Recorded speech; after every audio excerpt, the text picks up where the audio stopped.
नमस्कार साथियों, हम बात कर रहे थे राजस्थान लेजेंड पुस्तक के बारे में जो कक्षा 6 से कक्षा 12 के लिए संदर्भित होने वाली थी।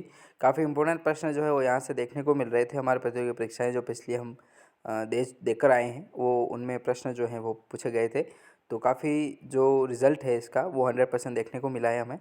तो इसी कड़ी में हम बात कर रहे थे। तो राजस्थान लेजेंड की पुस्तकों को जो है वो हम एकदम निचोड़ तरीके से जो है उन प्रश्नों को हम पढ़ते जाएंगे और आगे बढ़ते जाएंगे।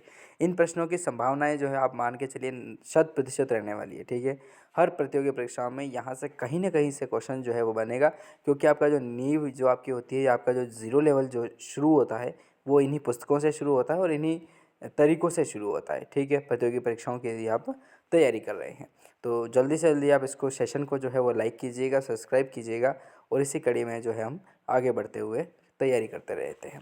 तो राजस्थान के शौर्य परंपराएं जो अध्याय था उसके बारे में हम आज बात करने वाले हैं, जो कक्षा 9 की पुस्तक का है। ठीक है, तो इसको हम जो पूरी तरीके से इसके अंतर्गत जो भी महत्वपूर्ण प्रश्न बने थे उनको मैंने लिखा है और आपको पढ़ाने का जो प्रयास है वो मैंने किया है।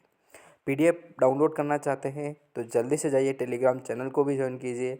और यदि आप हाथों हाथ डाउनलोड करना चाहते हैं, यदि आपको वहाँ नहीं मिलती है तो डिस्क्रिप्शन में मैंने लिंक दे रखा है हमारे ऐप का, SK स्टडी एकेडमी ऐप का। तो वहाँ से जाइए, आप उसको डाउनलोड कीजिए। डाउनलोड करने के बाद नोट्स वाले सेक्शन में जा कर के इसको आप डाउनलोड कर सकते हैं इस PDF को। तो इसी कड़ी के अंतर्गत हम बात करेंगे आज राजस्थान की शौर्य परंपराओं के बारे में। तो चलिए शुरू करते हैं। पहला महत्वपूर्ण प्रश्न आता है, आओ बच्चों तुम्हें दिखाएं झांकी हिंदुस्तान की प्रसिद्ध गीत किसकी रचना है। तो कवि प्रदीप जो थे, कविवर प्रदीप जो थे उनकी रचना है आओ बच्चों तुम्हें दिखाएं झांकी हिंदुस्तान की। काफ़ी प्यारा, काफ़ी महत्वपूर्ण गीत है। राजस्थान में जब भी अपना 15 अगस्त आता है, 26 जनवरी आती है, तो इसमें आप मान के चलिए 100% प्रश्न जो है वो प्रश्न नहीं 100% जो गीत है वो गीत आपको ये सुनने को मिलेगा। तो काफ़ी लोकप्रिय है। ठीक है, आओ बच्चे तुम्हें दिखाएं झांकी हिंदुस्तान की, काफ़ी मोटिवेशंस होता है इनमें। तो चलिए दूसरे प्रश्न की ओर बढ़ें। तो संप सभा का आयोजन कहाँ पर किया गया था।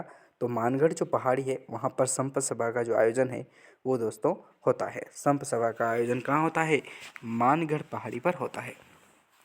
1912 में लॉर्ड हार्डिंग को मारने के लिए दिल्ली बम कांड किसकी योजना थी।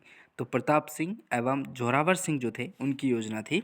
लॉर्ड हार्डिंग को जो मारा गया था 1912 में। ठीक है, दिल्ली बम कांड की बात कर रहे हैं।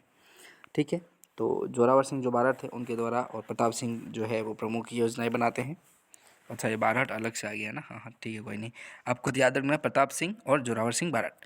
फिर प्रश्न आता है चौथा, राजस्थान के पहले परमवीर चक्र विजेता कौन थे।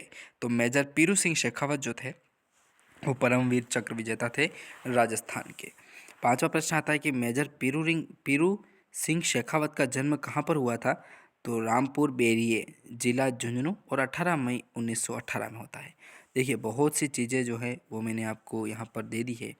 ठीक है, तो इनका जन्म कब होता है और कहाँ पर होता है। तो देखिए रामपुर बेरिए, जिला झुंझुनू में होता है और 18 मई 1918 में होता है। ठीक है, आप एक चीज़ याद रखिएगा, 1918 याद रखिएगा आप, और याद रखना चाहे तो झुंझुनू याद रखिएगा। गांव इंपॉर्टेंट नहीं होता है लेकिन कभी कभी पूछ लिया जाता है। मेजर पीरू सिंह ने किस बटालियन का नेतृत्व कर रहे थे। तो राजपूताना राइफल जो 6 नंबर की थी उसको इन्होंने जो है वो इसका नेतृत्व कर रहे थे दोस्तों। ठीक है, चलिए सातवें प्रश्न की ओर बढ़ें इसी कड़ी में। तो मेजर शैतान सिंह का जन्म कहाँ पर हुआ था। तो जोधपुर में होता है, 1 दिसंबर 1924 में होता है मेजर शैतान सिंह का। चलिए किस युद्ध में मेजर शैतान सिंह शहीद हुए थे। तो भारत चीन युद्ध होता है 1962 में होता है। तो इस युद्ध में जो है वो शैतान सिंह जो है वो शहीद हो जाते हैं। मेजर शैतान सिंह किस बटालियन का नेतृत्व कर रहे थे। तो ये कर रहे थे 13वीं कमायूनी बटालियन किसी कंपनी का। ठीक है, तो काफ़ी इंपॉर्टेंट प्रश्न होता है। 10वां प्रश्न है कि मेजर शैतान सिंह ने किस स्थान पर युद्ध करते हुए अपने अदम्य साहस एवं शौर्य का परिचय दिया था। तो रेजांग लादर्रा। ठीक है, इसमें दिया गया था इनके द्वारा अपना परिचय।